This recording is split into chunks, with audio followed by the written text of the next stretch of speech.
welcome to Middle Age Geeks, the podcast where we aim to discuss movies, TV shows, video games, basically anything we feel like chatting about in any given week. My name is Phil, and I'm joined as always by my awesome co-host Daz. Daz, how are you? I'm very good, man. Very good. I am coming down off a sugar binge yesterday. It's my daughter's 4th birthday. So basically, started the day eating cake and biscuits and throughout the whole fucking day, parties and running around the sunshine. So yeah, I'm a sugar downer today, but I've had 5 coffees, so I'm buzzing. How about you? How are you doing? I'm good. Yeah, I'm good. I actually saw that post you put up about your daughter. Happy birthday to her. It was she really is your best little pal. It's great to see all the crap you guys get out and do together. It's brilliant. Which is great.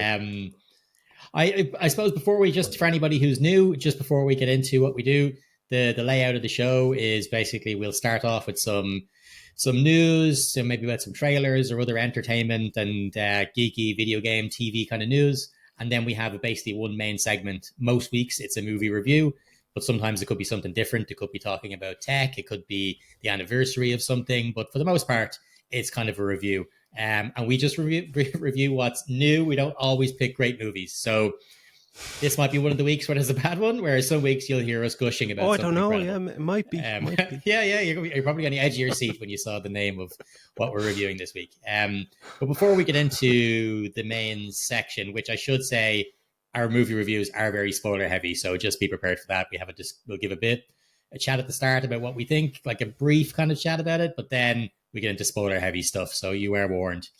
So look, before we get into the main section, Daz, maybe I thought we'll start off as usual with a bit of news. Yeah. The first thing that kind of jumped out to me this week was DiCaprio joining Scorsese yet again, and this time a movie about Frank Sinatra. What did you think about that? It's great. I love when they team up. They should team up every time. I think of late when Scorsese doesn't have DiCaprio in his movies, they seem to be 25 hours long and a tough watch. But I'm really, really looking forward to it. I guess I'll watch like music bios that they're grand, but they wouldn't be the first and foremost movie that I would look forward to. But this, there's so much I don't know about Sinatra, and DiCaprio is just, I'd watch him all fucking day long. Like, it doesn't matter what the director is. It's more so I'd be attracted to him and his work because he's just a top of the fucking pops. Like, did you like it yourself? Like, it's great news. I'm delighted to hear it. Like, I mean, I love DiCaprio. I think he's fantastic. Same with Scorsese, and like I have like some of the kind of music ones we've gotten. Like, I enjoyed Elvis. I really enjoyed Rocket Man. I thought Taron Egerton was fantastic, and I really, really enjoyed it. And Dexter Fletcher seems to have gotten a bit of because he finished off the other one as well, didn't he? He finished off Bohemian Rhapsody. Oh yeah. I think. Yeah. So I think maybe he's got a bit of a flair for doing those kind of movies. I'm looking forward to it. I mean, when are you not looking forward to a Scorsese movie? You know, even if it's as you said, they can be slogs to get through, but they're just so enjoyable to watch. You know, he's got such what a portfolio he has. I suppose on while we've got one director making a movie, we've another one of our favorites on this show's director cancelling a movie. So I was very looking forward to the Movie Critic, which was what Tarantino said was going to be his last movie, and he's scrapped it. Which is mad. I think that was apparently going to take place in the same kind of universe as Once Upon a Time in Hollywood. Yeah. So with maybe Brad Pitt reprising his role as Cliff Booth. That would have been excellent. I would have loved to see it. I don't know. I didn't read too much about it. I don't know the full reason for it being scrapped. Did you do any reading about it yourself? No, it was just like a one-line report, like in the Hollywood Reporter, and it was just kind of strange because, like, a lot of people had, thought about him saying it's his 10th and final movie, and he's held fast to that over every interview over the last decade. But it's everyone was thinking like it's not going to be his last movie, or he'll have to make something. He might venture into TV and stuff. But with this, it's very strange to see it because it was due to start filming in August. Apparently, script's done. It's very strange for him to. Maybe a bold move. Maybe it is because it's his last movie that he's kind of going, oh, maybe he wants to do, if he is holding fast to that 10th and final movie, that he might be thinking, hey, maybe it's a different story I can do or a different avenue. I still wish he made that fucking Star Trek movie when it was rumored, R-rated Star Trek movie. Come on, for fuck's sake! But yeah, it is. It's strange news. It's very, very odd for a writer director to just scrap a finished script, which is yeah. But see what he it's a does bummer. next. Like, and like I love him. I'm good at if he actually does stop at 10 movies. I love his stuff. It's so weird. You hear a lot of people. It's almost like it's not cool to like Tarantino anymore because it was cool for such a long time, then it just became cool to not like him. Whereas, he puts out bangers the whole time. I love his stuff. I don't understand I don't really understand the criticism apart from maybe his acting performances and some of the stuff he's in. Don't put yourself the Australian accent. Australian accent in Django Unchained was quite something. But I'm absolutely a massive fan. So I assume he even if he is going to stop at 10, I can't wait to see it. He's just a massive fan. The next up then was we had already spoken about Fallout, the TV show on this podcast. So great to see that getting renewed for season 2. I haven't finished it yet, so no spoilers. I'm looking forward to getting that finished and getting stuck in. It's such high quality TV. Oh, it's brilliant. I'm only on, I think, episode 3. Myself and Ali are watching it together, so it just takes longer because sometimes after putting kids to bed, you're just not up for it. You just want to veg on the couch. So we're on episode 3, so we might have it finished by Christmas. In time for season 2, maybe in a couple of years. Yeah. Exactly, yeah. But it's marvelous TV, like marvelous. And it's good, just great to see a video game adaptation scoring well. Critics and audience scores alike. It's just fucking great. Yeah. Like, bring them on. Yeah, it is good. Yeah, I think we've mentioned it a few times on the show. Like it's the quality now after having The Last of Us and now this, that the quality of adaptation there has really jumped up. When we did that review many episodes back of all the TV, of all the adaptations from video game to screen, be it small or big, there was pretty much every one of them was fucking shit. So it's great that we're actually getting a couple of really good things in a row. And then the last one I want to talk about, Daz, before you let us know what has been new for you in the news, is the trailer for the new M. Night Shyamalan movie, Trap. So, I still watch M. Night Shyamalan movies, even though they can be absolute garbage. I'll still go watch them just because I find them entertaining. Like the Knock at the Cabin, I pretty much knew exactly what was happening from the trailer and the movie poster when they tried to do their twist. I was like, everybody fucking knew that already. This is insane. But then from that exact point, this trailer seems to give you the main gist of it right up at the front. It just gives you the whole thing. This is exactly what the movie's about. Like, I assume we'll get some sort of twist in it. There has to be an extra twist in there. You can't give away the twist. And the setup for it, where they go to the concert and you find out that the murderer or serial killer is Josh Hartnett, and that's and he's there with his daughter, and you're like, okay, that's good. But you'd imagine that if they're giving away that twist, it must happen soon enough, like early on in the movie. He set up the family dynamic. He said, his relationship with his daughter. He goes to the concert. This must be the initial twist, the initial kind of rug pulled out from under you in the first 15, 20 minutes, and there must be something else. But I just wish, it's played very well in the trailer, so you kind of wish that you could edit the trailer around that, or just keep that as a little rug pulling moment early on in the film. I love when movies do that, when you think it's going a certain way early on, and it just changes course completely. But it looks very interesting. Yeah, very interesting. It does look interesting. And I love him as an actor. I'm delighted to see Josh Hartnett in something again. I feel like I haven't seen him in anything in ages. But there is another way to do that trailer. Like, you do that, like, obviously he's going to be on the run and stuff. So you do that. You sell it that the guy is there, the serial killer is there, and then just show different scenes of Josh Hartnett running. So you assume he's running from the serial killer, and then you when you go and see the movie, oh, he was the serial killer the whole time, or something along those lines. But to give away the farm right up front means I assume M. Night Shyamalan wouldn't let them put out a trailer like that if that was the only big thing. I assume there's going to be a few twists, knowing him, that it's all in our mind or something. It's all a dream or some mad shit, like, you know what I mean? But that's all I wanted to yap through about news. So you have a couple of things, Daz, you wanted to mention as well. Yeah, we were sharing when the first images for Transformers 1 came out, the new animated movie that is going back to the kind of mid-80s style cartoon, back to Cybertron.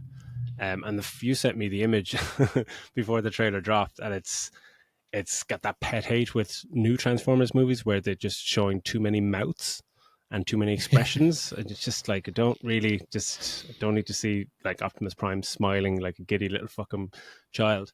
But then the trailer came out, and it's so off kilter. It's so deviates from what we kind of know and love from Transformers. But then again, it's more for new audiences. You know, it's kind of it's more for kids. This one's definitely it's the buddy. Kids, yeah. Optimus Prime and Megatron are kind of buddies, and I like that whole dynamic. It's kind of interesting where they're kind of enemies they're friends before they became enemies and all that kind of stuff. But it's very light. It's very poppy music choices. It's strange. I'm still kind of going, oh, it's looks interesting enough. I'm always open to anything that's not a Michael Bay Transformers entity of any kind. I'll give it a go. Just not with him fucking attached. But what do you think of it? Initial thoughts, like with I just take. I mean, obviously, Transformers in general is aimed, a younger audience. Anyway, I know that. I mean, that's what was me and you would have been playing with these things as kids ourselves. So I get that, but it's just this seems to be a younger audience. Like this is like Spider-Man and Friends, where that's what I felt like. But they're really aiming at the younger. And that's kind of what this felt like. I mean, but I mean that's aimed at younger kids, whereas maybe Spider-Man, the one cartoon was in the 90s, was maybe a little bit older and so on. Whereas I think it'll be. Hopefully it does get more people interested in Transformers, and maybe we'll see a new thing that isn't directed by Michael Bay, as you say, because Transformers are fucking cool. But it's just I don't like all this, like you said, the fucking giving everybody big smiley mouths on the poster. They're all kind of smirking and stuff, and it's just I don't know. I just want to see robots killing each other. That's what I want to see. Heads appeal to the masses. And fucking, yeah. I don't know. But yeah, sure, we'll see when it comes out anyway. But next was it's just something I read yesterday that Furiosa, which we've already loved the trailer and it's coming out later this summer. But somebody said there is a 15-minute action scene, I think in the middle of it, that took almost 3 months to film. And straight away you just read that and it's just like, oh yes, it just makes you all fucking warm and bubbly inside, just like, oh fuck me sideways, bring it on. Because first Mad Max, still a test that coming out of the cinema, felt like I've been kicked in the face about 20 times and I loved every one of those kicks. And the trailer just blew my socks off. But yeah, a potential 15-minute fucking, Jesus Christ. I just can't wait to see what they do in this film, because they have to up the ante, and he wants to up the ante. What do you think about that? That's I can't wait. Like that the scene, like near the start, when she's first making the first movie, and she's making, not the first movie, but you know what I mean, Fury Road, and she's making the escape on the big truck and the big war rig, and they're all chasing behind her and they're going into the storm and all that. It's just the chases and everything in that movie, and the action set pieces are fucking incredible. And like, it's gas. You hear some people who maybe who aren't into it, or maybe like you'll watch it. Why is there a guy with a fucking guitar, like the doof, the guy playing the guitar shooting? Because it's fucking cool. That's why. Because it's Mad Max and it doesn't matter. Yeah, this is stuff that's added in that's cool. Like when we had a moan about the stuff in Argo, they kind of go, like that's just fucking lame. This is the fucking opposite of that. Like this is just put in because it's mad, shit cool. But it belongs in that world because he's built this 100%. World, and you just go, oh, absolutely. There's a guy in the front of a truck with guitar and fire coming out of the guitar, and you're just going, that's mad. But yeah, that's cool. And we'll get onto that in our movie later. Like that things that when people go, oh, hey, that looks cool, that's going to be awesome, man. There's different ways. There's people who know what the fuck they're doing, and the Zack Snyder. We'll get onto that later on. But I can't wait, man. This is not too far away. There, it's what's it, the end of May? Is it that it's out? Yeah, not too long now. It's man, I cannot fucking wait for that movie. It's going to be excellent. It's one of those ones I'll be seeing in IMAX a few times, just having my face melted off. Back to back, opening day. But yeah, final bit that I just read that I want to have a little chat about was Take-Two, this company who, if people know, they own Rockstar Games, who are responsible for the Grand Theft Auto franchise, who are, one of the most profitable and richest companies in the gaming sphere, which is doing incredibly well, to say the least. You know, they earn millions a day from GTA 5 online, all this stuff. And about 2 weeks ago, the CEO of that company doubled his salary, and also came out and said, "Look, you know, there's going to be no layoffs in Take-Two in their company, because the video games industry has been marred by massive amounts of layoffs in recent times." But then a week later, they just laid off, I think, over 600 people. And they're in development of Grand Theft Auto 6, which is coming out next year. This company, like, it's kind of scandalous that they've actually cancelled a load of projects as well that people were working on. And just from behind the scenes, like, this is like another in a long line of layoffs in the video game industry.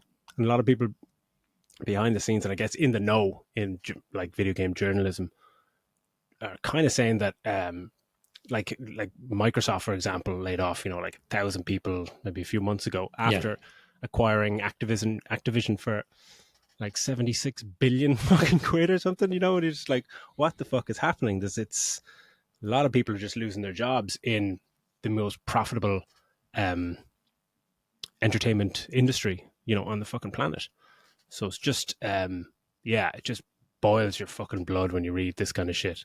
We're just like, double your salary, and you're all losing your jobs. A week after they were told they weren't losing their jobs. And for someone like me, like, I know fucking nothing about the actual making of a video game, you know, small bits of fucking knowledge here and there. Will some of their jobs be taken by AI? Will AI be able to do a lot of the roles that some of these people do? There's a lot of crunch where all these hours are put in by these people to try and get stuff developed. I mean, is there a danger of AI being able to do the kind of coding and all that kind of stuff that people from Google, people from Take-Two, you know, is that where we're heading towards? Well, yeah, and like on a few games that missed a few bits of content, you know, after following a crunch at a release day. Like, I think Dragon's Dogma was one of them, where someone didn't have any dialogue, and they did a patch where they just had an AI person did the dialogue for that character, and there's a big furore online, just like, what the fuck, you know? It's a tipping point, you know. It's AI is always a supportive tool and all this kind of stuff that people keep saying, but the minute it's starting to take writers' jobs, you know, from basic ground level, but the minute that tips into we don't need you to code that because we've got fucking AI to code that it'll get into fucking Cyberdyne fucking levels of madness. Yeah, but it's and I like, again, I don't. I'm anybody listening to this might think I'm, you know, talking out of my arse, but it seems like one of those jobs that will naturally drift towards AI doing it. You know, it's not. There are other jobs out there that just they don't lend themselves to it. They have to be people operated. You know what I mean?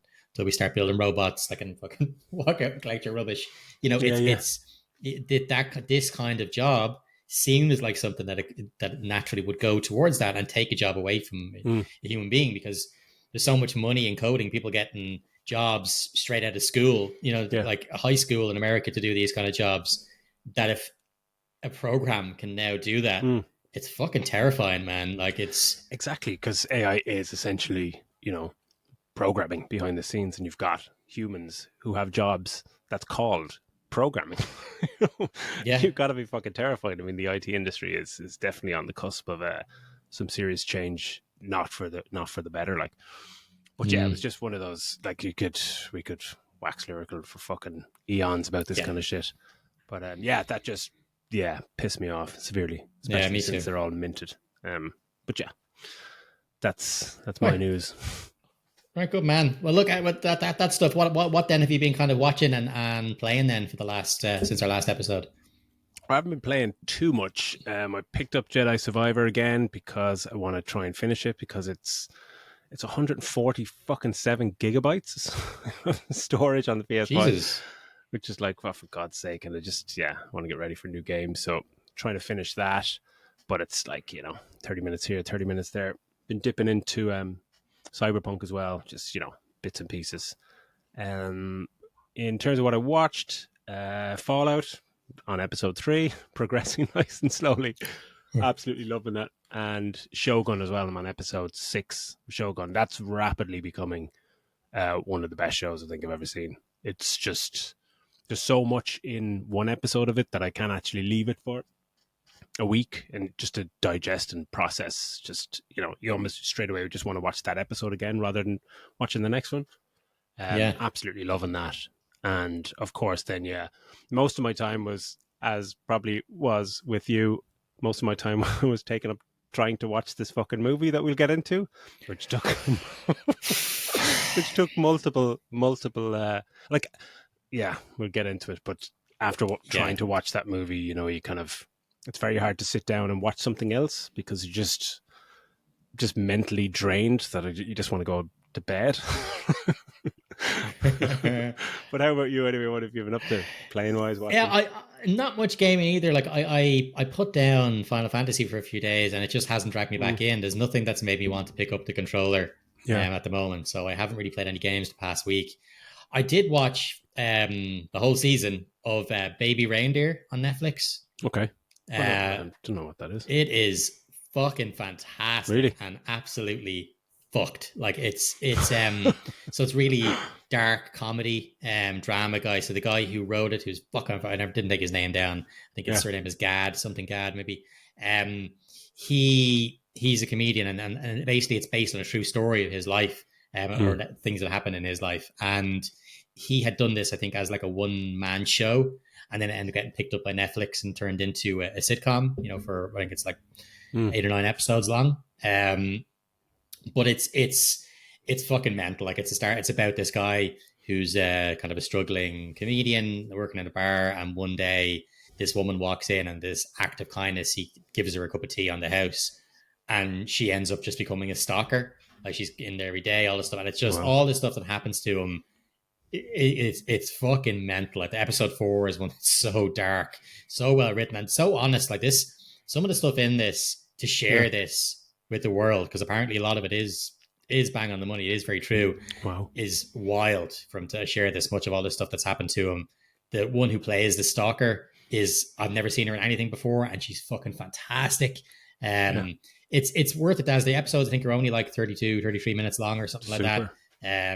Definitely one yourself and Ali could watch together. It sounds great. It is. It's fantastic. I think it's number 1 in a bunch of countries on Netflix, but it's really powerful at times. Really, there's such a sadness to it. It's shocking. It's dark, funny, laugh out loud in parts. Like it's.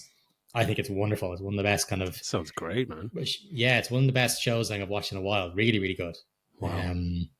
I didn't even hear about that at all. I hadn't heard about it until it popped up, and I just looked into it then and looked at some interviews from him. But he writes it, stars in it, and then there's a few different directors. But it's definitely worth the watch. Because it's him. He's starring in this thing. He's reenacting shit that actually happened to him. And there's some really dark stuff in there. And so you're getting an honest portrayal because it actually fucking happened to the dude who's in it. So it's I can't recommend it highly enough, Daz. I definitely think you should check it out if you get the time. And anybody's listening who's on the fence, check it out. Okay, well, look, that's with the intro and all that stuff out of the way. We'll jump on into the main section, which is going to be a review of the Rebel Moon Part 2 Scargiver. If you want to hear a review of the first one, you can stop now and go back a few episodes and check out our review of the first one we did just after Christmas. But if not, stay tuned here. Daz is going to take us on through the next section. So Daz, take it away.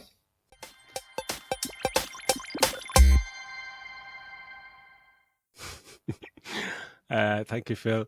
I'm already laughing just at the thought of starting this section. I've been laughing so much watching this movie. Rebel Moon Part 2. Just sweet Lord, where the fuck to begin? I mean, I guess before we get like neck deep in this absolute travesty of a movie, like we haven't expressed fully our opinions, obviously, but this is one of those movies that you just go, oh my God, I can't wait to rip this apart with Phil. But yeah, we can get everyone up to speed. Well, firstly, Zack Snyder writing, directing, this absolute masterclass of buffoonery. If you haven't seen the first movie, as Phil said, and I really hope you haven't, wasted like those 2 precious hours of your life. Then I'll surmise for you and set this up. Well, no.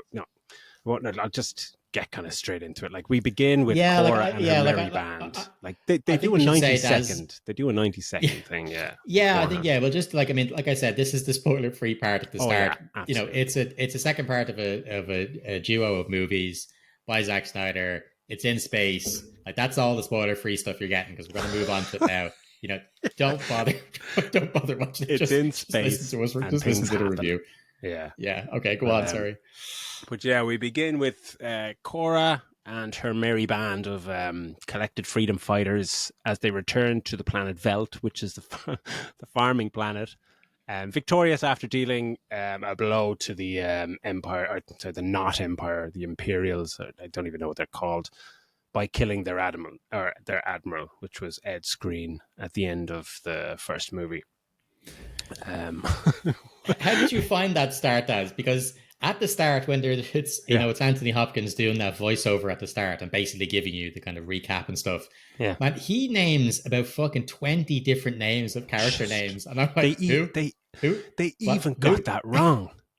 This person, this person did this, and then that person was responsible, and it's 90 seconds that actually makes it even more confusing, and it just reminds you how fucking shit the first movie was, and how much I thought I was paying attention to the first movie, and I had a clue who he was talking about at all. Just like, this is setting up I only watched this a few months ago. It's not like 20 years ago. I hadn't a clue what he was talking about. Just over, you can't even do a fucking 90-second little prologue like last time on, fucking hell. But they return. Is it hubris, Des? Is it hubris? Is it Zack Snyder going, people will have been so invested in that first movie, they'll have remembered all this, so all I need to give them is 90 seconds and they'll be straight back in, because they will have been so engrossed in my first movie. Their hands together, let's whet the appetite and just kind of go, let's just get this out of the way first. Like, Zack Snyder is fucking demented. He's demented if this is his... this is his magnum opus. Like, it's I think we'll eventually you said, I think, that you thought this was slightly better than the first, which, by the way, is not even, is like a quarter of a star. It's hard to judge. I think maybe it's slightly better, but I again, I don't know. I think, like I said in my text to you, I've kind of filed the old one away with other traumatic memories, that I've had throughout my life, and I don't really remember it that much. I just assumed that this is maybe slightly better. I don't know. It's it's like, well, did you enjoy having your right testicle stamped on more than you had your left one stamped on? Which one was better? Like, it's hard really to pick which one. They're both so terrible, And that's our review. Because when you texted me, because you had started it before me, and I was like, right, I need to fucking get this thing done before we record. And then later on that evening, I was just like, right, it was like fucking 11 o'clock at night. I said, yeah, right, Friday night, I'm just going to succumb to this madness. And I texted you and said, I'm about to start it. Your text back was like, I turned it off after 40 minutes, man. I'll try again tomorrow. It was tough. Brilliant.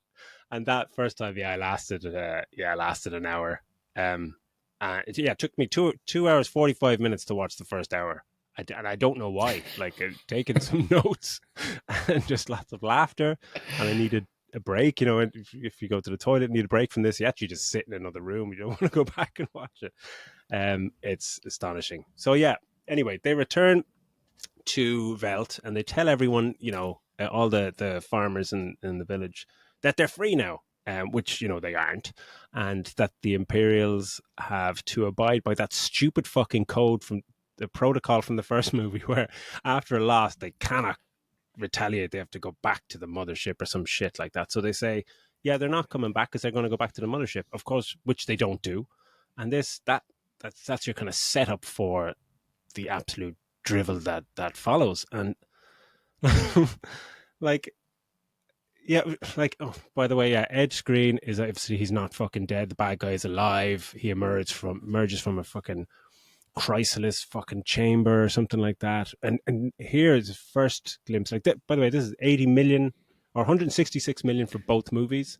It's hard to tell which had more money put into it, because the the set design here, like there's tubes, colored tubes going into them, red and blue tube. I have that note on that as well. What the fuck was that about? Like, you know, those like, do you remember back in the day in my house, like back in like 20, 25 years ago, I'd have parties and I had these like colored kind of, not even LED tubes, rope lights. Rope lights, yeah, that they'd have, you know, on frames for Santa or a tree or something like that. And I had those around, you know, around my house or something. Somebody robbed a fucking Santa sign or something. This is them. This is exactly, except they're animated to be moving. And it's just like, what? Like, how did somebody go, oh man, I think we've nailed the fucking set design here. Like, yeah, it's just ready. It's so cheap. It's so B-movie. It's so like, oh my God, it's quite shocking. And that's kind of your introduction. That's your first scene. You're just going, oh God, here we go again, you know? What were your thoughts to this scene when it started? Yeah, like, it doesn't even give you obviously a few minutes of grace, you know? No, and we knew he was still alive and stuff, but like he came back and straight away, like, right, he's acting like a petulant dickhead when he comes back, obviously arguing with the people on the ship and stuff. But it's just straight away I was like, has his accent changed since the first movie? I assume not, because they probably filmed these back to back. I just felt like he sounded different. Don't get me wrong, I still think he's probably the best thing in the both between the two movies. But it started off straight away in the bad foot with the intro. Then the next scene is this bullshit, same thing again, and then I think the next part then was our first glimpse, wasn't it, of Jimmy or James, Jimmy the robot, but Jimmy the robot, and like there's no explanation, because I thought maybe it'd come at some point as to why the fuck this robot is wearing. He's got a skull like animal bone fucking thing or whatever it is, like a skull thing in his head made of thing, antlers, and he's got like a cape and all this kind of stuff. There's no mention of why he's wearing this at all. Like, why is he wearing all this gear? He's a fucking robot. Why is he dressed up like fucking some sort of king of the forest, forest nymph or some shit? Like, why has he got all this crap on him? Yeah, because like eventually later on, when she meets him, like we get to it, we're just going to scatter it all over the fucking place with this. Yeah, but she meets him later on, finally, fucking 4 hours after, like, he's been teased. It's an hour. It's a full hour before you see him again. You see at the very start of the movie, and then it's a full hour before he pops up again. And she meets him behind the waterfall, and they have just stupid fucking interchange. We'll get to it. It's another nonsense scene, but never once does she kind of go, yeah, what's with the fucking what's with the antlers on your head and the skull? Like, where the fuck have you been? Like, this is a peaceful farming village planet. Where the fuck have you gone? Like, and not only that, like, sure, first thing I would think if I saw a robot wearing that shit, like, oh man, he's gone off the reservation like an android out of Alien movies. When they go fucking doolally and start killing people. Like, what has gone through this? He's gone feral. This robot has decided to start putting antlers and shit in his head. Best thing to do, just avoid him. Just take a step back and go, this guy's fucking off the reservation. He's lost his shit. Like, there's something. Circuits have been fried. Oh, there's no explanation for it. It's just the most bizarre fucking thing. None at all. But like we after Cora has told them that they're free and they're never coming back. It's the blonde girl from the village and that other guy is he one of the bad guys that turned good in the last movie, right? He's kind of he's like the little private or whatever guy. He is. Yeah, we'll call him little private guy. They run into they take a call.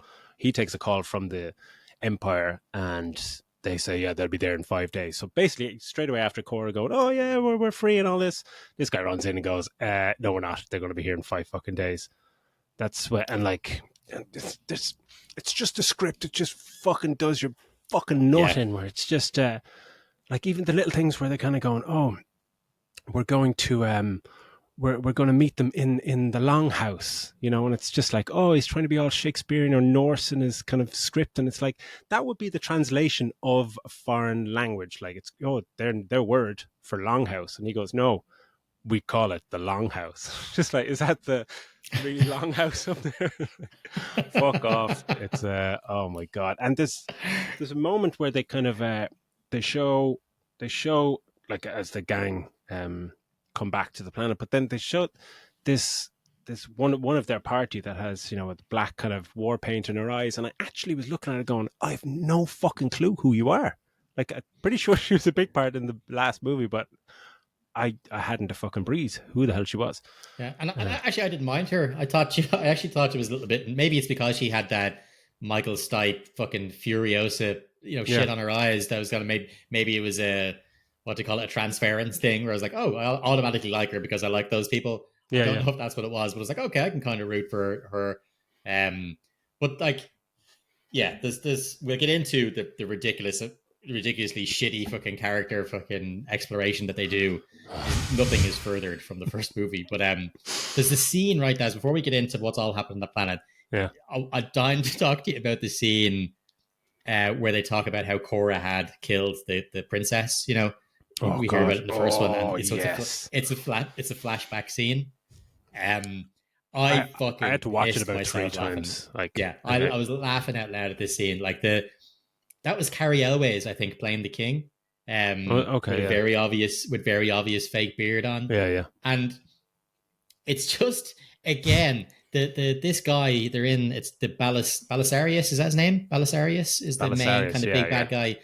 I assumed, based on all we heard in the first movie, that this was the big bad guy. I figured movie number 2 is where she has to have her showdown with him. He's going to be the big bad because he supposedly is the main dude. Daughter, right? She's the adopted daughter. Whereas again, I think he's even this one even less than he's in the first one. It's fucking mental. Like I thought he was the big guy. Yeah. So, but this whole scene, like when they decide to execute, and everybody's been told to bring their own knife. There's like 20 dudes. They're all surrounded, and they all pull out their own little blade ready to go to kill the king and queen. And like, for some reason, the string quartet continue to play. So they're fucking playing fucking like lunatics. They've got bags over their heads, and they just keep going, and they keep cutting to the string quartet as the fight is going on. It's just. But the fact that, like, as the scene becomes more suspenseful, the string quartet are scoring the scene, so they start playing a bit more. Ooh, it's kind of more suspenseful. And then when they're murdered, when the king and queen are murdered, they're full on like. Just like, what the fuck is happening? Why are these guys? What are they doing? And why are they scoring the movie? Yeah. But that fucking scene would blow your mind. But we'll get to the kind of start of the, and I say plot in inverted commas. General Titus and Jimon Hansu, like he's doing his best. Like he's a great fucking actor, and I love him. And he's incredible. He looks good. And he looks good in this. He looks the fucking part. I mean, that's pretty much all he could do. But now that they know that they're coming in 5 days, the Empire, he says to the villagers, we have to finish the whole harvest in 3 days. And I still don't know why, because there is an agreement between the villagers and the bad guys that they're just going to arrive and take whatever they've produced. But he's like, no, we need to do it in 3 days for some fucking reason. Everyone's like shocked, like, oh, horror. But wasn't he saying, I think they had to do it so they could get it all up and pile it up around the houses, because they know now that after because I assume they're out there, because the agreement that they had is probably fucking gone now, because now she fucking killed your man. Well, they assume she tried to kill him and he's back from the dead. They're probably assuming that deal is over. So now they're coming to get all their grain. Grain plays such a massive part in the first half of these movies. Honestly, it's a movie about farming. Like we're back to the space Amish guys, as you said, to do their grain gathering, whatever it's called. And there's 2 separate hay montages, like slow-mo of them cutting hay, and then it cuts off. We think we go back to something else. We're back to another slow-mo of cutting hay and gathering hay. And again, we have this thing that was in the first movie, which is the blend of old and new technology. Like they're out and they're all using all tools, right? It's all fucking hand picked, hand carry. Everybody's carrying everything. They have a horse pulling the carriage, the wagon, but the wagon is floating. It's a floating fucking super futuristic wagon, but everything else is. It's like, where do you draw the line? Why is it that you can only use this, but you can't have a combine harvester or a or something like an automatic weed whacker or some fucking shit to knock us down? Why is a floating wagon okay, but it has to be pulled by a horse. Like it's just yeah. there's no Because it looked cool, Bill. they, It looks but they fucking do awesome, it man. it looks fucking stupid. They do it throughout the movie. They do it with the bad guys as well. The bad guys have futuristic stuff. They brought Ed Screen back to life through these, the magic tubes and the chrysalis and all this. Got but then when they're moving this big cannon later on, they're moving it like an old start with but they're moving like an old World War II cannon. They have the big wind up fucking wheel thing to adjust it. It's like, hang on a second, this thing can travel through interstellar space. Are you telling me you can't get him a joystick or something to control the fucking guns? It's just and this is like the dreadnought battle warship, and it's like we get on to it later. It takes about 2 minutes just to turn the fucking cannon, just to point at a planet. It's just like like this thing is like they're flying across space. And it can, again, I said it the last time around, it can fly across space. It can go from one planet to another. But why is grain? Why can't they just carry some grain? Why can't they give them something else to eat? Why can't you do? It's just it's grain, because as General Titus said, he's just like, grain is our most powerful weapon. He said, like, without it, they would be obliterated from orbit. So, and his word is, we can use it as a barter item and also a shield. So that's their whole fucking plan. Is just like line up the outside of buildings with sacks of grain, because then they won't shoot us from orbit, which they could do at any fucking moment. Just one cannon, not even a barrage, one cannon strike would obliterate this tiny little fucking village. And how much grain are they producing? This galactic fucking empire, yeah. but they no, it's so important, and that sets up the preposterous nature of the first half of the movie. And then the second half, they just go, fuck it, just blow them up anyway. It's like, you could have done that right now. Come into orbit and just fucking wipe them out. They don't need, there's not even a conceit where they need to keep her alive or something. It's just, no, you could just wipe them all out, and that's, you're sorted. But no, let's line the fucking houses with sacks of grain. Yeah.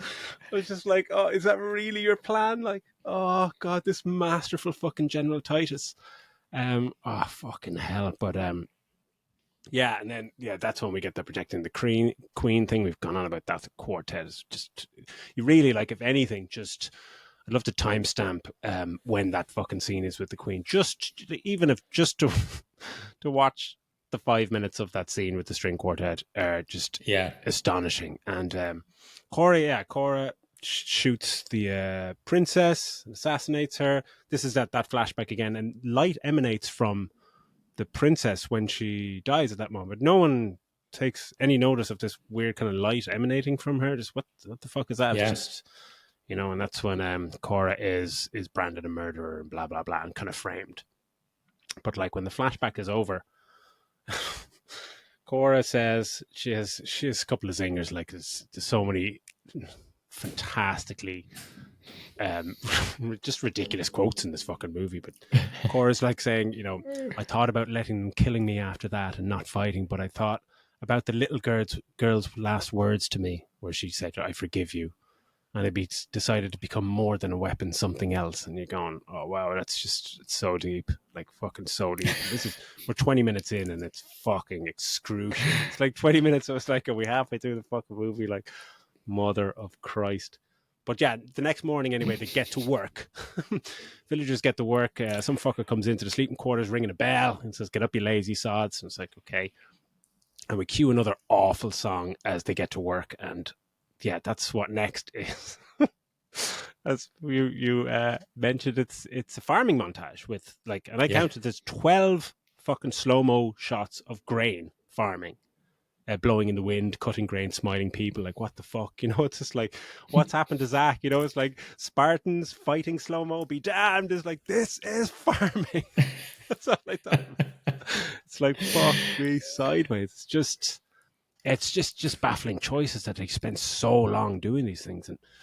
And when we go back onto the bad guy ship, and the Admiral is, Ed Screen is being, as you said, that petulant fucker, like he wants to be in command. He assassinates the medical chief, and then he goes on about the Scargiver, because I was like, what's Scargiver? And it's just like, is that something she was known as, or is the whole title just because he has a tiny little scar on his chest? No, I think that's a different one. She's already known as the Scargiver, and then because he even says when he points at his little scar, he says like, "Oh, I got a scar from the Scargiver. Like, Okay. yeah, all I right. thought he just made up the name. Yeah. And then it was just like, oh my God, I wouldn't put it past him. Absolutely. But he's like, she, and he's like doing his best as well. He's like, she gave it to me. And when I deliver her, her body is, when it's on display, I shall bare my chest and it will stand as a symbol of how I brought justice to the Scargiver as I stand before my people as a savior. And you're kind of going, oh, he's just doing his best. You're doing your best. But like, wouldn't you love to be behind the scenes just watching some of the crew, just like, as you know, with no Die inside. Yeah. Then we get that following slow mo. We go back to that slow mo shots. 11 more fucking slow mo shots. We get a little moment of samurai lady, Asian samurai lady, having a nice moment with little boy, which you're going, oh, that's going to come back later on. And that's actually, that little sequence with her little boy is probably the best 13 seconds of the movie so far. It's then like this is a perfect example of just how fucking stupid. Like, all I was thinking through this movie is it's written by a 12-year-old, and that's Zack Snyder, and it's just like, this fucking cool. Oh, I bet you this is gonna be fucking cool. Like, the general, while they're doing all this preparation, fucking farming shite, like, he gets water from a barrel at one point, and somehow this is important as we get 4 different cuts of it, and he's just dipping his water canister just into a barrel of water. But you guessed it, like, it's a slow-mo shot underneath the water in the barrel with him filling it, his little hip flask, so slowly as to not disturb the water and ruin the shot. It's like, what are you doing, Zach? You're, like, this is written by 12-year-old. Grow up, man. You're a fucking 58-year-old man. why is all this happening? What, like, oh God, what did you think up to this point? I don't even know where we are now. We're like 30 like minutes in. We're still nothing's happened.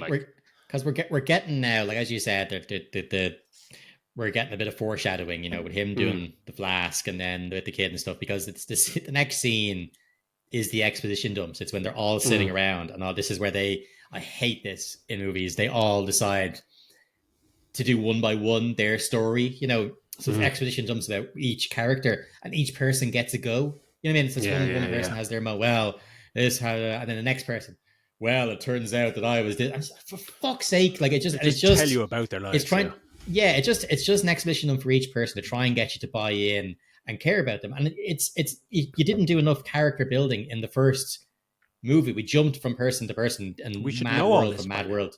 To pick up the guy. Sorry, you said the samurai lady. To pick up the guy that has his abs out the whole time, who was flying the griffin in the first movie. Like, just to give him, he turns out he was a prince. Like, they basically just, I don't know why he's there, because he only has a few lines in the movie. He mostly seems to be there just to have his nips out, because he's just, there's no reason for him to be half naked. Yeah. No one else is. He's the only person who's walking around fully topless and oiled up and ready to fucking go. With 2 little axes. That's what he fights with. He has like an 8-pack or something going on. I was like, holy shit. Like, painted on. He's like, guy's massive, you know, and but he's like, he is there basically just for that. I don't see any, because they don't give him anything else. They don't give him any sort of story. They mention he's a prince, but that's it. There's no follow-up. He's not gone off to his other world. If he's a prince, does he have an army somewhere that could come and help these people? No, let's forget about that. There's each person gets their own story, and really didn't give a wank about any of them, to be honest. And there's like there's a post-harvesting ceremony that I have to draw attention to. This is when I just started giggling, like, just beyond belief. I couldn't understand.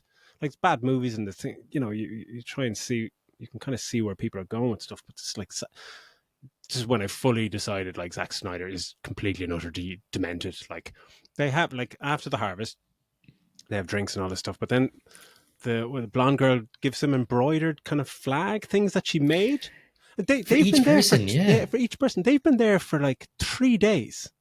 Like, pretty much 3 days. They've done nothing. We haven't seen any of these people really at this point, except for a farming shot of somebody picking up some grain. Like you're saying, the fucking that guy earlier on with the painted on abs or whatever. He's like, I haven't seen him, but it's the girl goes, oh, Tarek, that's his name, the bird whispering fucker. which still that doesn't come into it at all. This movie, but she said like, I had to fucking write this down. Tarek, she's like, your spirit is untamable, but your nobility is undeniable, like the snow elk. What are you Christ. talking about? Like, he hasn't done anything. He just farmed some grain with you. Like, I haven't seen him. Like, what is it? Like, nothing has happened here except just some farming. They're like, they just like said to another girl, "Oh, you bring us comfort and steadfast and true," and it's just like, Yeah, again, everyone got their own. Everyone gets their own Yeah. rag with shit sewn onto it. Like, and sorry, the lightsaber lady, Nemesis, she said, Nemesis, fierce as a storm with its flashes of lightning, but with its life-giving rain, that is the source of life. The storm is the mother of us all. What the fuck is happening here? It's written by like a fucking child. Sorry, that's just. You should say when they were doing their, like, this is mental, right? When they were doing their stories, they're all doing their exposition, but what happened to them? Her fucking story about how she got the robot hands is fucking wild. God, like, these gauntlets that she's wearing, these robot things, they're not just gloves that you throw on. Like, these are heirlooms handed down for her family to help her to fucking fight like a demon. Yeah. But like, to put these are actual robot arms. She has to chop her own arms off and stick these robot arms on instead. It's like, geez, could whoever their fucking her forefathers, could they not just have made her fucking gloves to do the same thing? You don't need to have just to cut off her own arms. Like, it's and mental. They say, because it's like, the spirit of their ancestors is possessed through these gauntlets and gives you the power to fight and all this stuff, and she's killed by some fucking 55-year-old dude in about 25 minutes time. She's like, don't give away the spoiler alert. Jesus Christ, oh my God. But then they like they do their they eat and drink, and then the next day they're doing their preparation, and in 2 days, like, these guys, spoiler, like, become very, very competent warriors. I must say, like, absolutely. And we see them. Their training montage is just cutting the arms off scarecrows and firing a few shots with rifles, and they all just hit the middle of the target. So okay, that's quite strange. We'll see that kind of later on. General Titus then breaks into a song himself for kind of no reason. We don't know what he's singing about. Just okay. Again, and then we go back to the robot with antlers on, watching on again from afar, and just like, ooh, what is his plan? Like, what's up with this fucking robot? Surely he's going to make an appearance at some fucking stage. It's been 3 hours now, and like, this guy's off fucking putting war paint on himself and killing deer and whatever. Yeah. But they do all their things.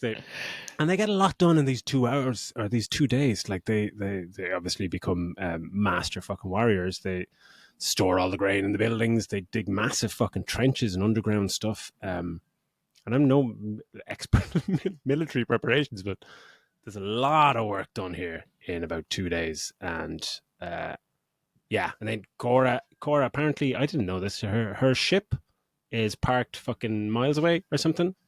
That she arrived to that planet years ago or something. She goes off to repair that ship and to move it, which you would think she would move it pretty close to the village, right?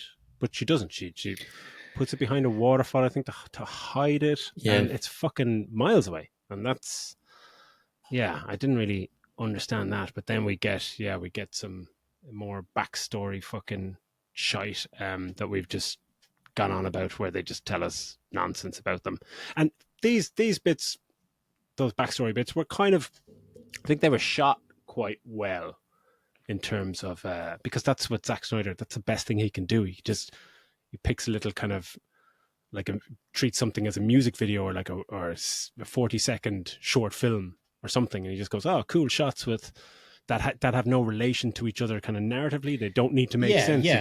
They're just shots. Like, here's a shot of somebody standing in front of a fucking burning fucking forest or something. You're going, yeah, that looks cool, because you don't have to do anything else other than just show it. But we referenced that. We referenced that in the first part as well, when we were saying the flashbacks of Korra.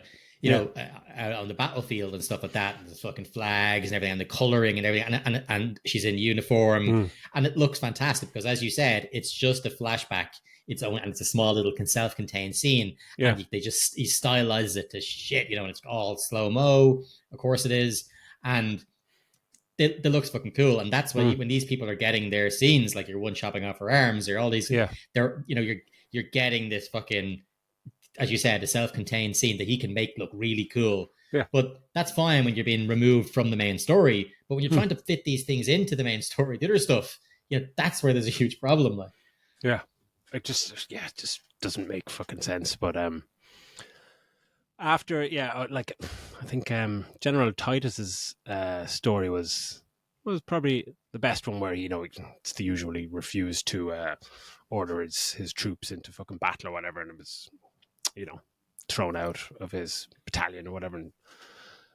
But like, he looks good. Some of those shots look good. But then we find out what the main plan is. Then, like, they're going to when the Empire arrive. The plan is that they'll send down a small patrol, and we're going to capture them, and then they're going to negotiate a trade. And you're like, what? Like,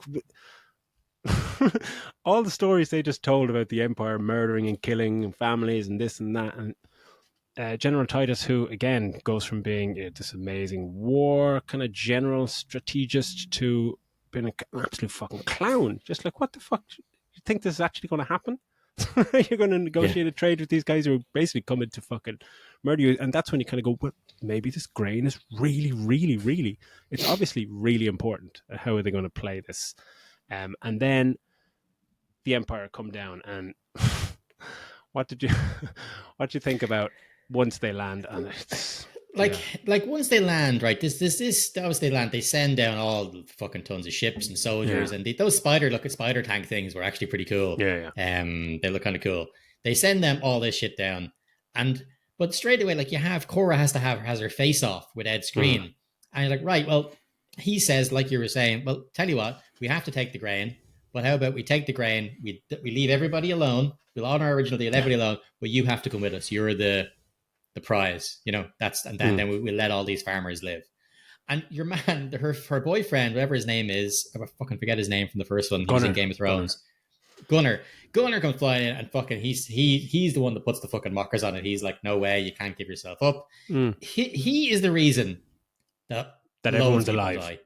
Oh, yeah. But people get people get the piece from the first one. People get killed.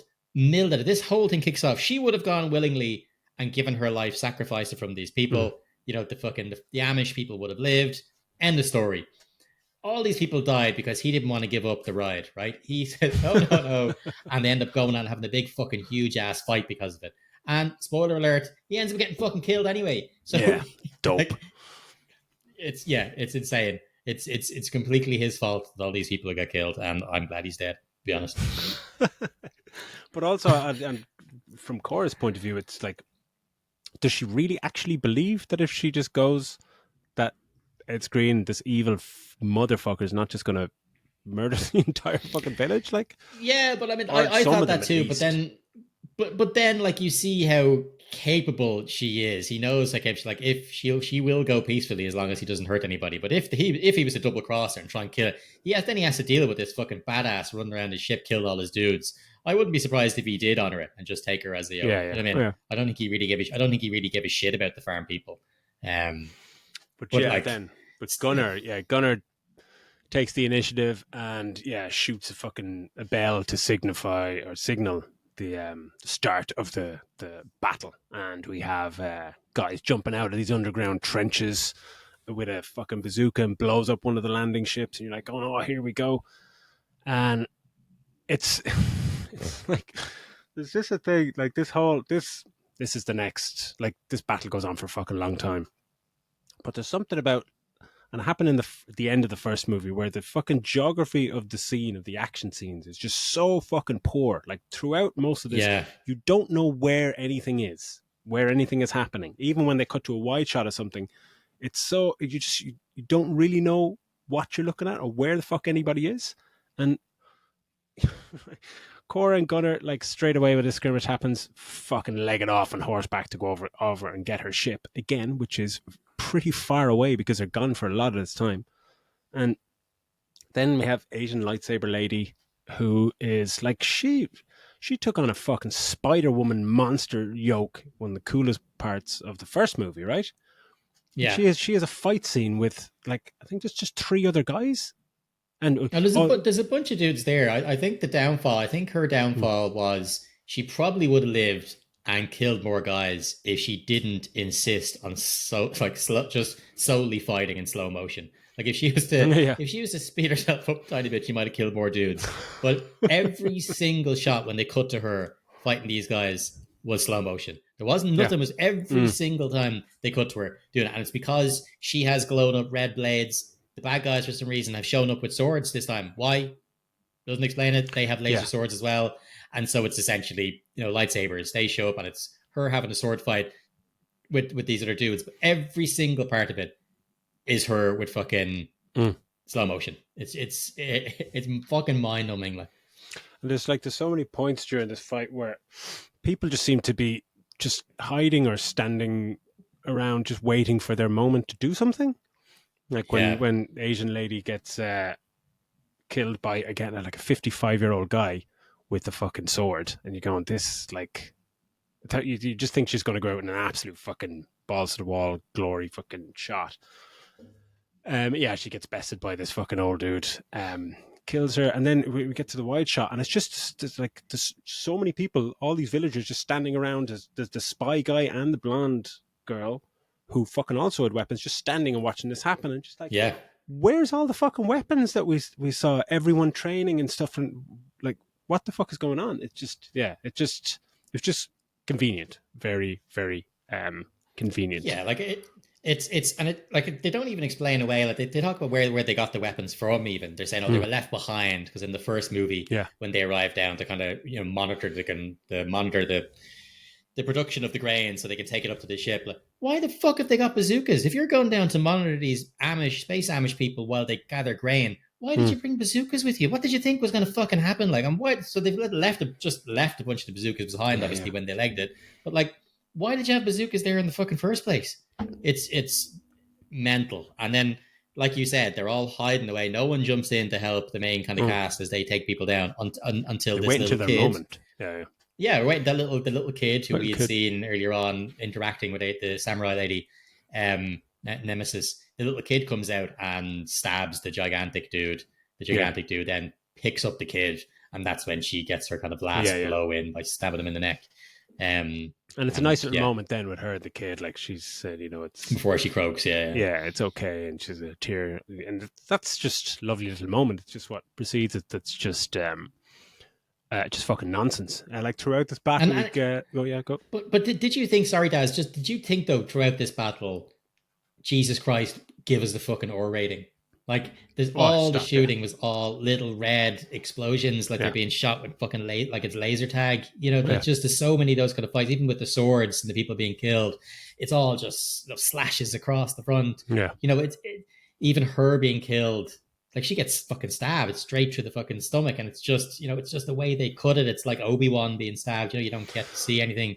It's real, or not Obi-Wan, Qui-Gon. It's just real like that.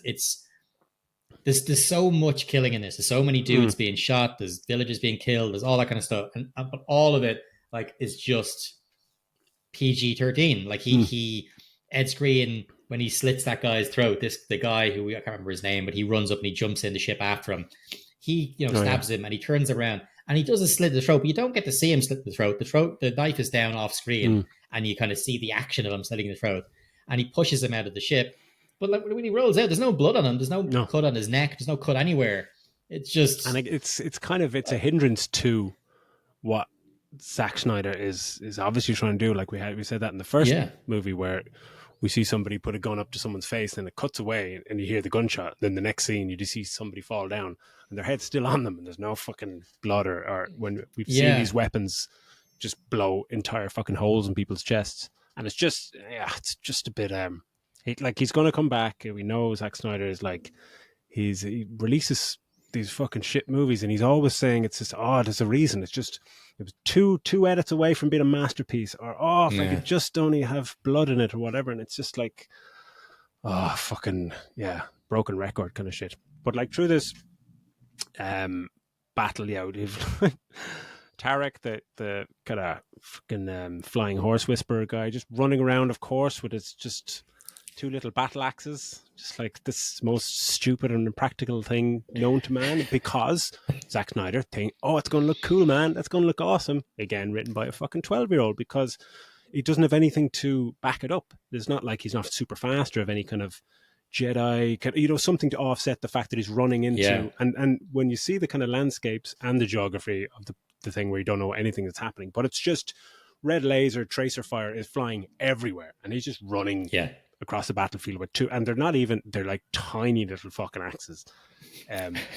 He just looks so stupid, like he like kills 2 or 3 people, but like we get moments where some dude is in the trench, one of the good guys in the trench, and this load of people have almost taken over the trench, and he just activates and just blows the entire fucking trench up, and just kind of going, how did you know your mates could have been on the other end of this fucking trench? Pretty long trench. Just blows the fucking thing asunder. It's just because it looks cool, but there's no reason why he would he just could have killed lots of his friends. And there's a lot of that kind of fucking stupid shit. There's a lot of just slow-mo stuff during the battle, and nothing is very iconic, and it's just like, oh my god. And then we get the false win where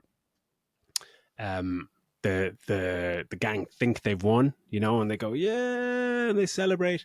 And of course they haven't, because another new wave of enemies, and I don't know where the fuck they landed. They're like, we'll land some tanks and troops about a mile off. We'll get there in about 25 minutes. Is that okay? Yeah, right. Just when the script needs you to fucking arrive. And that's when when these new people arrive, that lady with the war paints, I didn't know who she was, part of the gang, but she pops out of a house and just like, where the fuck have you been for the last 30 minutes?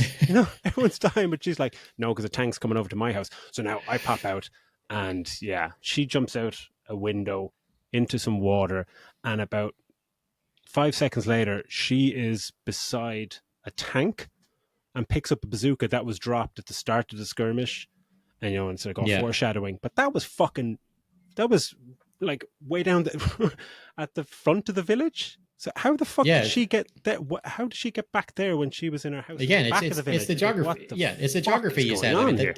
Like you said, that was at the very, very start when fucking because they were popping up out of holes and shooting fucking thing, and where that had fallen is because Ed Skrein shoots that dude before he gets a chance for the rocket launcher to go, and they make a big point of showing the rocket launcher land and not activating. I thought it was going to fall and a rocket would fly up, but they show it falling and it doesn't go off. So they're like, listen, guys, everybody remember that this is here. So, but like you said, it's right up. It's right where the bad guys land and take off from. That's where it is. And we're how the fuck she managed to get her whole way through? That. And she must be fighting like there's dozens of guys shooting lasers. How the fuck did she manage to just land there? It's like you said, it's mental geography, and it's just. Like John McTiernan, fucking James Cameron, John Woo, could do so much more with smaller scenes by just letting you know what's happening. Where people are simple, it's fucking camera coverage. Like, come on, man, fucking hell. But Zack it's just a number of shots. Like every shot in this skirmish, unless it's a slow-mo shot or something, it's just, here's a shot of people running and there's lasers everywhere. And this person is just shooting out a window, lasers here. You don't know what the fuck what anyone's shooting at, and it's just noise. It's kind of visual noise. It's clueless, and Zack hasn't a clue what he's fucking doing. But then we're back up in the Dreadnought in orbit, and Cora, she and Gunnar get their ship, and they fly off and fake some damage to the ship so they can. What the fuck is going on here? Isn't it just taken from both Star Wars and they go full Independence Star Wars Day. Now they're just they go up because they go up in the ship and they do this thing, and it's almost like they've got it's an older code, sir, but it checks out. They're going up, she's flying up in the ship, and they put on the outfits, the bad guys' outfits, and Sneak on. piercing the radios. Like she's like, "Oh, we've got damage, da da da. You know, there's fucking the crew are damaged. We need to. Okay, we'll come straight into the loading bay." And it's just like the lads going in autopilot in their ship in fucking So easy, in like. Independence Day. It's just like the fucking, you know, the shuttle, the Imperial shuttle. It's exactly this. You've just robbed it directly from there. And I know these two movies are super derivative throughout, but this one just pissed me off. It was like, oh, come on. Like it's exactly you've taken it from, you've taken it from Star Wars. You're going into like not the Imperial fucking ship. Like it's just it's so blatant. And then even the going around and setting all the bombs in the ship to blow the ship up, it's just you're just thinking of the that fucking bomb thing on the Star Killer base or whatever it's called. It's just because Cora obviously sneaks around and she gets to like the central hub or some fucking shit and plants some explosives. But like that, which is alive. Yeah. Was that a big, huge head? Yeah, it's a head. And when she puts the explosives on and she sets timers on, and we don't see any timers, but she's really good at timing things exactly, you know, with the explosions, as we'll see later on. It's marvelous. But as she plants the explosives on the central hub, which is kind of a human face in kind of a rock or whatever, the eyes of that thing start glowing and the face moves and just looks up at her and she just walks off. And it's like, what the fuck? Like that's never referenced. Just like what is that? You're like, is this a living being? This ship? Is it like the fucking? I don't know. That was kind of strange. But like, then a random guard, just happens to be walking along in the middle of this fucking central hub.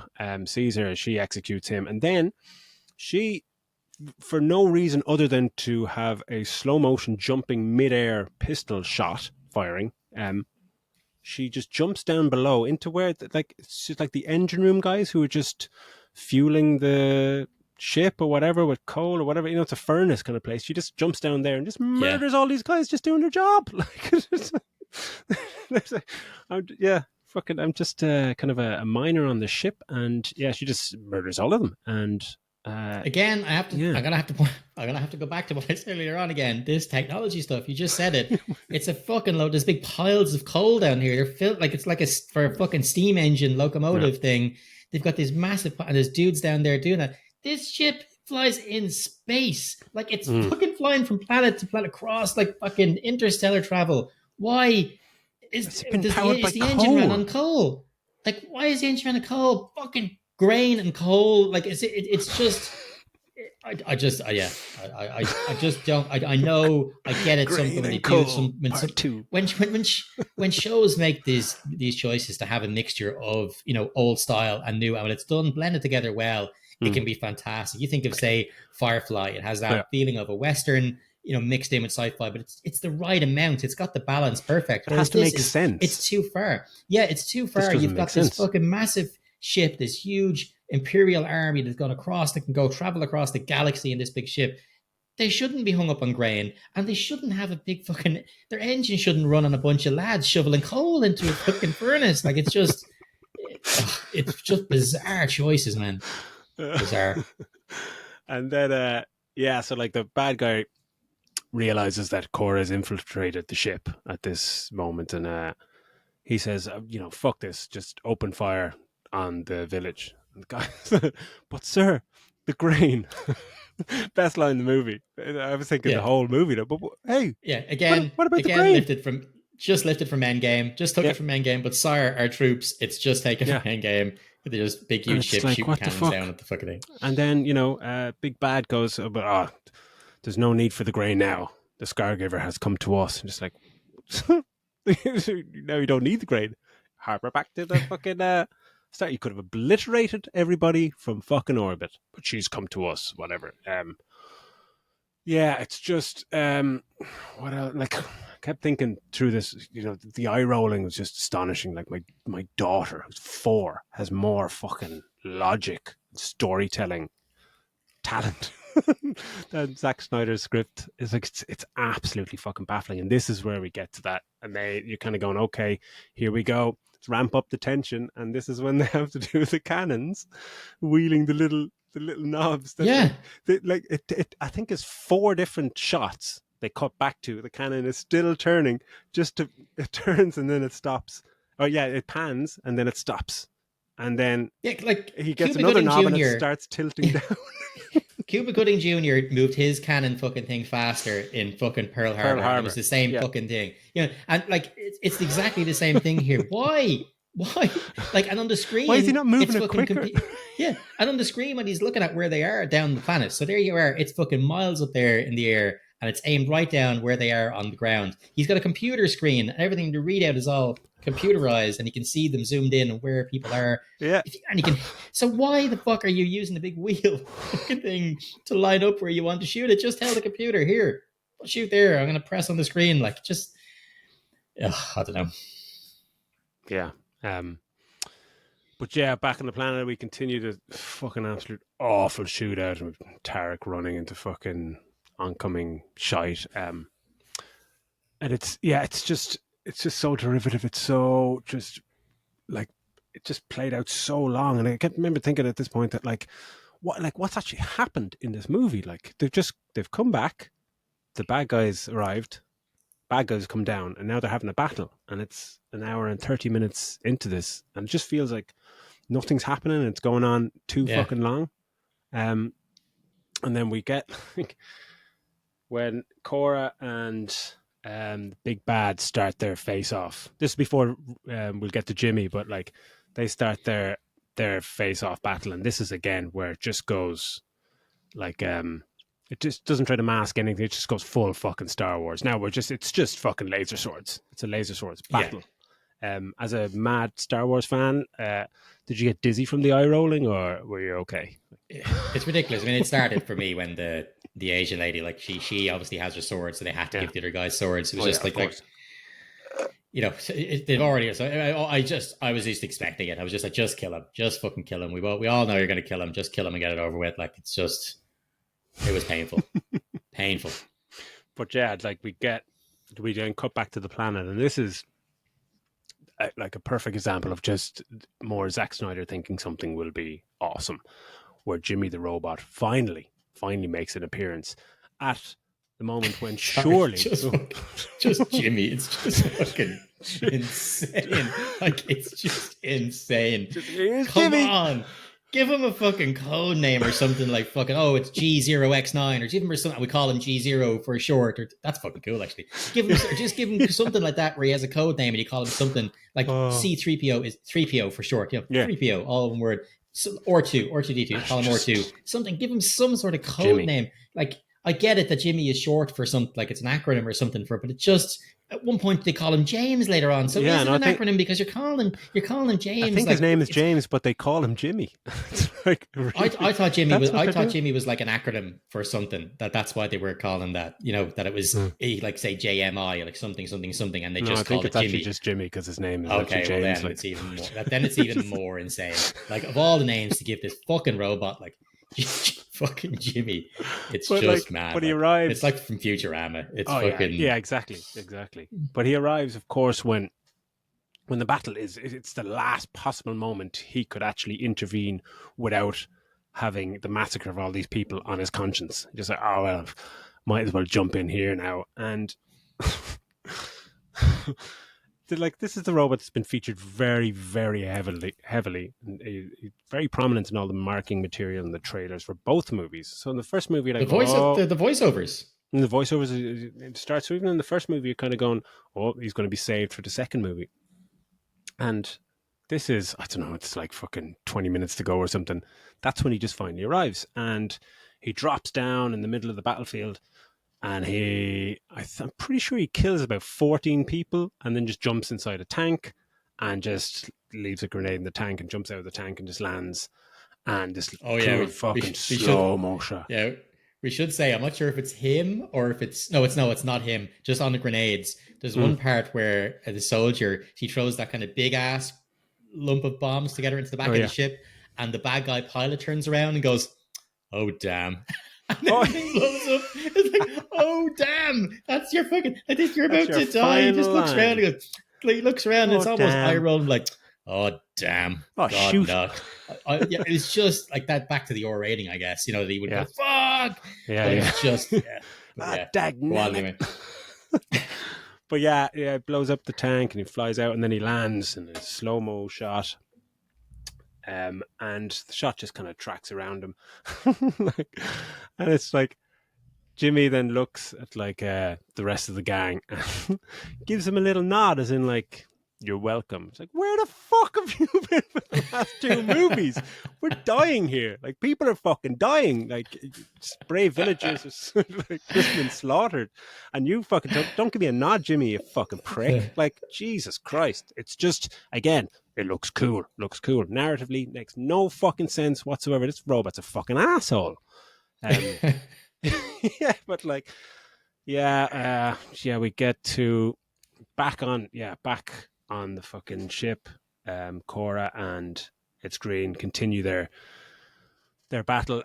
Gunner gets shot at some point as well, and they get to a point, and again, this is where they're kind of skirting the edge of the R rating when they have their final battle. And at this point, the Dreadnought ship has been crippled by the fantastic timing of Cora. Like, they eventually after fucking 2 weeks get this fucking cannon pointed at the village and like, right, here we go, let's fire. And then they're just about to press fire, and the timer on all her explosives is timed perfectly to just explode 1 second before they press the button. If they press the button 2 seconds earlier, Cora's plan goes to shit and everyone's dead.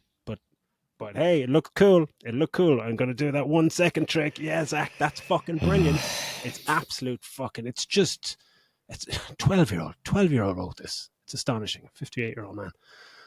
But yeah, so the Dreadnought is in free fall, and so their battle between Cora and the fucking Ed Screen is like, they're kind of sliding down rooms and, you know, having this fucking stupid battle. Cut to the chase. She decapitates him off screen, and you're kind of going, so he's definitely dead this time, you know. No drink, like we hope. But what are your thoughts of that sequence? Like, it's played out so long, and they're trying to be very inventive, but it's just like I said, it was just kill him, it was just because he kept just, you know, everybody had to have it. Everybody had to have another line. You know what I mean? Like, the last line, and it's like just kill him. So when she finally trapped him in the little fucking sliding door thing, and he was trapped, and they're right, chop his head off, get it fucking over with. Like, it was dragged out the shit. Like, that whole scene with him. But when he's finally dead, I mean, like, the Cora and Gunner then leg it to their ship to escape. And I did put in my notes here, give credit where credit's due. I liked this. It's about 25 seconds here I thought were cool when they were trying to escape in their ship out the side of the warship as it's falling down. There's some really kind of cool shots. It was quite, well, you know what's going to happen, but it was suspenseful. Like, she looked like she was really struggling to pilot the ship, and they're kind of dodging debris and stuff like that. And I was like, that's fucking, that looked cool. That's kind of cool. 25 seconds of it, and then but normal service resumes very quickly shortly afterwards. Gunner succumbs to his gunshot wound, but before he dies, is this does he croak it before or after those rebel fighters show up? Because those dickheads show up, man. Yeah, they show up. All the heavy lifting is done. The fucking the main ship's being blown up. The main bad guy's dead. And the tanks are being blown up. Like, everybody's dead. And then a bunch of rebel fighters turn up like, we're here to save the day. Where the fuck were you half an hour ago? Like, everybody's dead. It was just, that, like, why the fuck would they have got there earlier? Like, that's another exact fucking moment where you just go, because it makes sense that they come in. But when that fleet of rebel fighters come in, they fly off to kill another few tanks and, like, kind of bad guy military fuckers who obviously they're only getting there now, so they were dropped even further away. Like, from like, they're just like, we're going to put you maybe 2 miles over here, and when you might get here in about 45 minutes. Is that cool? Just in time for, you know, because Zack said it's going to look cool. It's just fucking nonsense. But like, when Gunner succumbs to his gunshot wound, like, before he dies, he's just like, says to Cord, like, look at what you've done. You saved us. You saved all of us. And just, you should fucking save anyone. It's absolute convenience and incompetence on the part of your enemies is the only reason you're alive. Like, if anyone could shoot any better, fucking little horse whispering axe guy would be fucking shot because you're running into gunfire. Everyone would just be murdered and killed. Yeah, it's absolute fucking nonsense. But then, like... I actually thought she did quite well in this scene when he died. I thought that's another I credit feel like there was credit's due. Yeah. I think that like there was I felt the emotion from her there, and I wasn't getting fucking lump in my throat or anything, but I was looking at she's actually delivering this quite well because the other dialogue they've given her. First of all, I don't think she's capable of doing the big monologue. They tried to give her the monologue in the first, and it didn't work. So I think having it more restricted works a lot better for her. But I thought this is probably one of the best deliveries that she had. There was a real full tears emotion behind this. Yeah. You felt that like she was losing someone she loved, which is kind of it's nice for her to get. Yeah, she did that something. Well. Yeah, but so yeah, that's the end of the skirmish, and then we get like everyone cheers and fucking laughs because they've won, and even there's the guy that. The fucking one of the main chiefs guy when he just turns to General Titus and he's like, General, yeah. And Jimon Hansu does his best battle cry back to him, but you're just going, like, is that the best take you guys had? It just it's so fucking it's nasty. awkward. Yeah, that's amazing.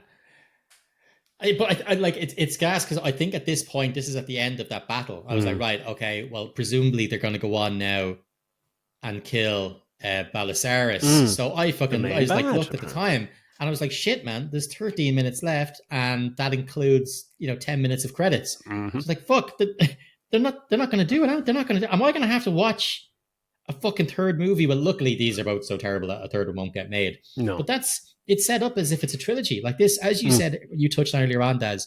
Nothing happens in this fucking movie really. It's nothing really. This is supposed to be the conclusion.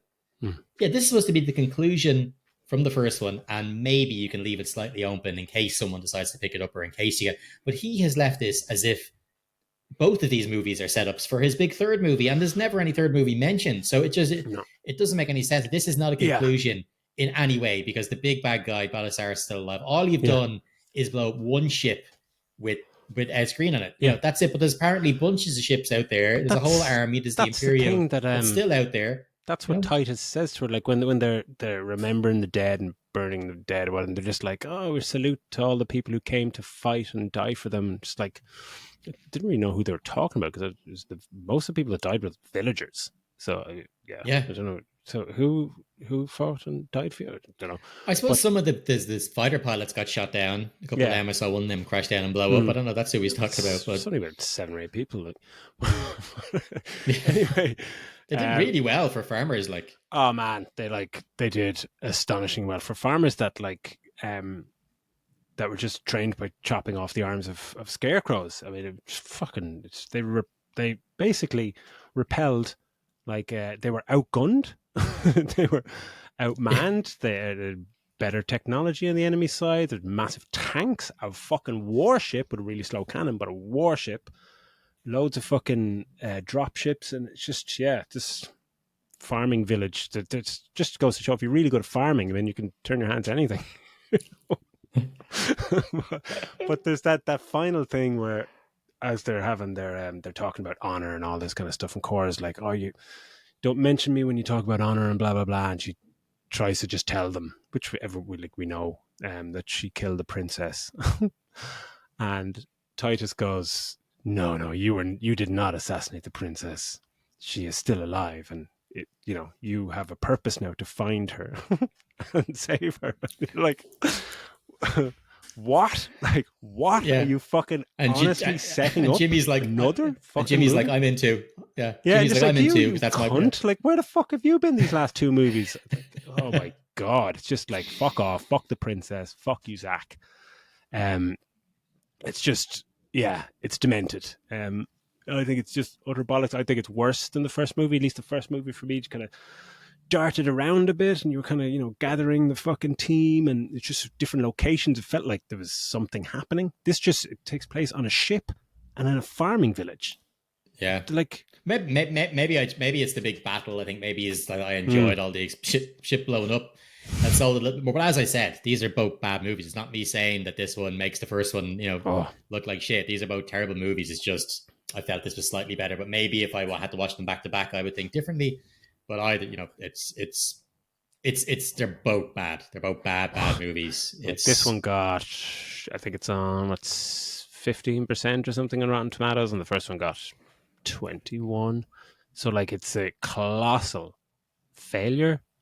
Who knows behind the scenes numbers, and Netflix, they don't give a shit about how much money or how many subscribers it fucking gets them. But it's Zack Snyder again, kind of, as we talked about, him saying that this is him when he's given absolute free reign to do something, which is and it just shows the ending of the movie how demented he is, that it's just as more misery to a fucking appalling movie in every aspect. It's bar a few nice fucking shots, which we well know we're capable of, and we spoke about this actually, that in text, that this has got to a point now where I just can't defend him anymore. I think he's just a hack who can take other people's work and maybe do something with it. If somebody's written a good screenplay, like something like Watchmen, he can make pretty decent. There's still bits where he has his own decisions and fucks it up. But stop writing stuff, Zack. You're not a writer. I don't think you're even a good fucking director anymore. Because few of his early movies pretty decent, but this is just I'm not going to watch any more of your shit. I think it's fucking shame. I think it's awful. Yeah, truly awful film. But I had a riot watching it. An absolute waste of time. But I haven't laughed. That's probably one of the best comedies I've watched in fucking ages. Even writing the notes, I could not stop giggling. I've just been looking forward to this for a long time. Reviewing this one. I'm just glad it's over. I'm just glad it's over.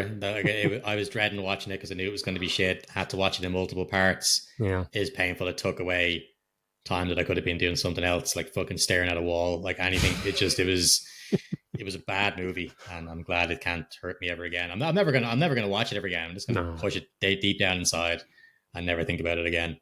So, for anybody at home, this is what 1, 2 stars, 1.5, 2-star movie, whatever. Absolute one. For me. It's don't watch it. Don't watch this movie. It's a waste of time. It's bad. Right, look, that was our review of Grain movie part 2.